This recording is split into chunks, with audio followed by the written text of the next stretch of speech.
이러므로 내가 하늘과 땅에 있는 각 족속에게 이름을 주신 아버지 앞에 무릎을 꿇고 비노니 그의 영광의 풍성함을 따라 그의 성령으로 말미암아 너희 속사람을 능력으로 강건하게 하시오며 믿음으로 말미암아 그리스도께서 너희 마음에 계시게 하시옵고 너희가 사랑 가운데서 뿌리가 박히고 터가 굳어져서 능히 모든 성도와 함께 지식에 넘치는 그리스도의 사랑을 알고 그 너비와 길이와 높이와 깊이가 어떠함을 깨달아 하나님의 모든 충만하신 것으로 너희에게 충만하게 하시기를 구하노라.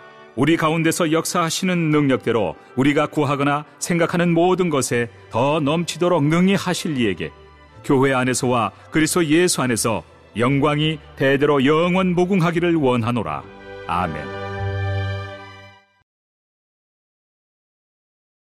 하나님이 우리의 삶의 주인 되시고 함께 하시면 우리가 그 이름으로 기도하게 되는 거예요. 예수님이 주인 되셨으면 이제 예수님께 기도하게 되는 거예요. 자기가 주인 된 삶을 사는 사람은요, 기도하고 싶어도 기도가 안 나오는 법이에요. 내가 주인인데 뭘 기도할 게 있어요? 그죠?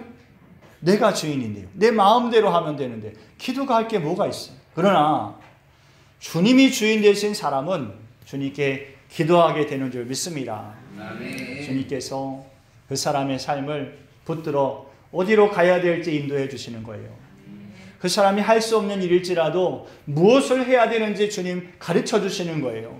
교회를 향한 간구, 그 첫 번째는 너희 속사람을 강건하게 하시옵고요. 우리의 속사람이 강건해지는 능력은 어디서 올까요? 성령의 교통하심 가운데 우리의 속사람이 강건해지는 것입니다. 생각이 바뀌고 마음이 바뀌는 거요. 성령께서 그 마음에 그 생각에 함께 하실 때 바뀌는 것입니다. 성령께서 우리 안에 거하지 않으면 우리는 어떻게 돼요? 약해집니다. 반대로 속사람은 약해지는데 겉사람만 강해져요. 교회에서 큰 소리 치는 사람은요, 겉사람이 강한 거예요. 그럼 왜 겉사람이 강할까요? 성령께서 그 안에 교통하심이 적어서 그래요. 성령 하나님 원하시는데 그 마음이 열려지지 않은 거예요. 성령께서 우리 안에 계시면 되는 일이에요. 하나님을 향한 마음과 생각이 약해지지 않아요. 아무리 시련이 오고 고통이 와도 고난이 와도 인내할 수 있고요. 견뎌낼 수 있고요. 이겨낼 수 있어요. 싸울 수 있어요. 성령께서 우리 안에 교통하여 주시면 가능합니다. 성령이 함께하는 사람, 그 사람은 두려움을 이기고 능히 세상을 이겨가는 줄 믿습니다. 아멘. 우리가 어떻게 성령 받을 수 있을까요? 어떻게 성령에 충만할까요? 이런 능력은 다른 이유에서 나올 수 없다 그랬어요. 기도와 말씀과 찬양입니다. 기도와 말씀과 찬양이 우리의 삶에 늘 있을 때 우리는 성령의 충만함 가운데 거하게 돼요.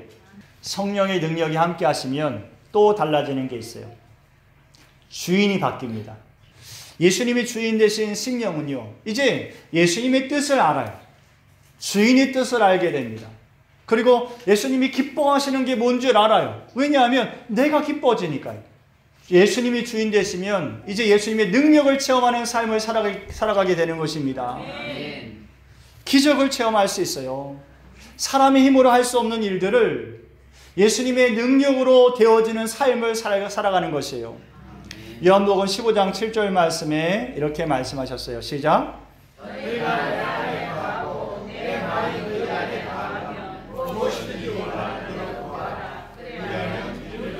혹시 여러분 가운데 나는 아무리 기도해도 기도가 응답이 안 돼요.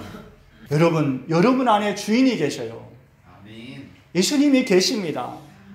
그 주인된 예수님을 따라가면 능력 있는 삶을 살아가게 되는 줄 믿습니다. 여러분 예수님 믿으려면 가까이 믿으십시오. 옆에 예수님이 내 편으로 모시십시오. 예수님이 주인 되신 삶을 살아가고 그 능력을 체험하면서 살아가면요, 이제 그 마음이요, 우리의 마음이 예수님을 사랑하지 않을 수 없게 돼요. 예수님을 정말 사랑하게 돼요. 나에게 아낌없이 주기 원하시는 그 예수님을 사랑하지 않을 수가 없어요.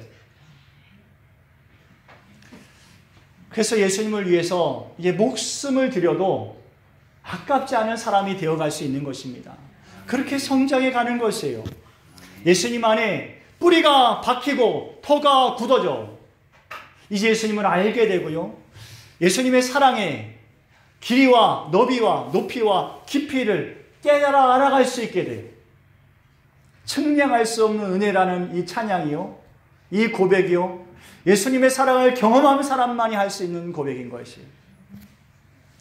측량할 수 없는 예수님의 용서와 긍휼과 사랑, 그것을 깨달은 사람은요, 이제 점점 주인 되신 예수님 앞에 나아갈 때마다 더 낮아져요. 더 겸손해져요. 내가 측량할 수 없는 사랑을 날마다 나에게 더해주시는 그분 앞에 내가 어떻게 해야 될지 모르는 거예요. 더 겸손할 수밖에 없어요. 그리고 이제는 그 사람은 예수님을 사랑하는 그 사랑으로 닮아가게 돼요. 사랑을 받기만 하는 사람이 있을까요? 사랑을 받으면요, 자기도 사랑하게 됩니다. 그래서 사랑하는 사람이 있으면 먼저 사랑하는 거예요. 그러면 그 사람도 사랑을 배워요. 그리고 서로 사랑하게 되는 것이. 스데반 집사님이 돌에 맞아 순교해요. 예수님의 이름을 증거하다, 그 구원의 은혜를 선포하다가 돌 맞아 순교합니다. 그런데 돌 맞아 순교하는 그 순간 무릎을 꿇고 하나님께 기도한 그 마지막 마디가 무슨 말인지 아십니까? 하나님, 이 죄를 그들에게 돌리지 마십시오. 스데반 집사님은 예수님의 사랑을 깨닫고 그 사랑을 알았기에 예수님을 닮아가는 것이, 그들을 미워하지 않아요. 그들을 정죄하지 않습니다. 편가르지도 않고요, 멀리하지도 않습니다. 예수님의 사랑이 온전히 그 안에 새롭게 된 줄을 믿습니다. 여러분, 혹시 여러분을 미워하는 사람이 주위에 있습니까? 혹시 여러분을 핍박하는 사람하고 핍박하고 정죄하는 사람이 있습니까? 우리가 예수님의 사랑을 깨달아 알았다면 그 사람이 미워지지 않고 불쌍히 여겨질 것입니다. 오히려 그에게 긍휼을 베풀고 싶은 마음이 생길 것이에요. 그에게 내가 높아지려 하지 않을 것이고 오히려 그 앞에 낮아지려 할 것입니다. 그 사람이 정말 예수님의 사랑을 깨닫고 닮아가는 사람인 것이에요. 예수님의 사랑으로 충만한 삶, 그 삶은요, 이제 하나님의 모든 풍성한 은혜와 역사가 충만한 삶을 살게 되는 줄을 믿습니다. 요한일서 4장 16절 말씀에 하나님은 사랑이시라 그랬어요. 하나님은 사랑이시기 때문에 그리스도의 사랑으로 충만한 사람은 그 안에 누가 충만하실까요? 하나님이 충만하신 거예요. 하나님은 사랑이시니까요. 반대로 해도 맞는 말입니다. 사랑이 충만하지 않은 사람은요, 그 안에 하나님이 충만하실 수가 없어요. 하나님의 사랑으로 충만한 사람은 이 세포 하나하나가 다 사랑으로 살아 움직입니다. 아멘. 사랑으로 충만한 사람은요, 그 호흡까지도 사랑으로 충만해. 말이 바뀌지 않아요. 사랑이 충만하면 말이 바뀌어요. 예뻐져요. 멋있어지고 근사해져요. 아름답고 우아해져요. 부드럽고 선해져요.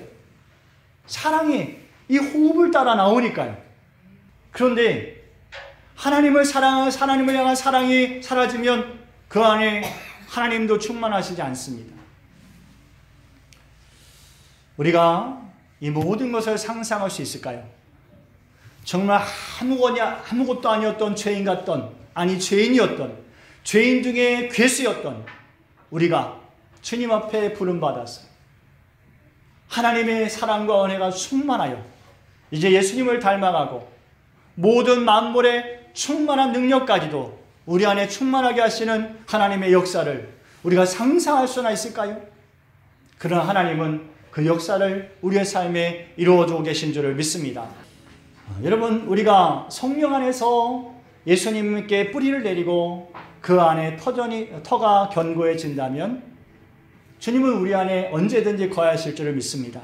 아멘. 우리가 예수님의 사랑을 헤아려 알게 된다면 우리 예수님을 닮아갈 것이고요, 주님은 우리 안에 하나님의 크신 능력과 역사로 날마다 우리를 주님 나라 이를 때까지 인도하여 주실 줄 믿습니다. 이 믿음의 승리가 여러분과 저에게 함께 하시기를 축원합니다. 기도드리겠습니다.